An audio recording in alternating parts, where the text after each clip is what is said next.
I screamed, throwing my weight aside just as the iron spike plunged into the mattress. Adrenaline surged through me, giving me the strength to push her off. She fell with a heavy thud but scrambled back up with unnatural, frantic speed. "Give her back!" she shrieked, a raw, inhuman sound. I bolted into the pouring rain to a nearby gas station and begged the clerk to call the police. That night, officers found her in my bedroom, tearing up the floorboards with her bare hands, convinced her real daughter was buried underneath. She was involuntarily committed to a psychiatric facility. The next 10 years were a blur of foster care and college. I became a botanist. Dealing with quiet, predictable plants was my therapy.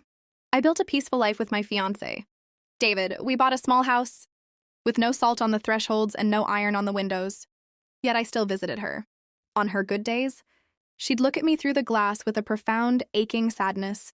"You've grown into a beautiful woman," she told me 2 months ago, her voice hollow. "But you aren't mine. They are coming to collect you soon. Your time among us is almost up." I dismissed it as her usual delusion. But 3 weeks ago, things started happening. First, I'd find the front door unlocked. Then I began finding coarse, dark soil that smelled of ancient woods, tracked in a perfect circle around our dining table. I blamed stress or sleepwalking. Then David went out of town.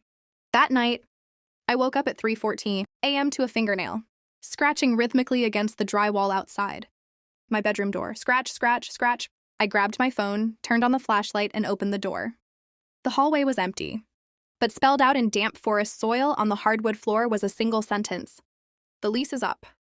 Terrified, I locked myself in my room until sunrise.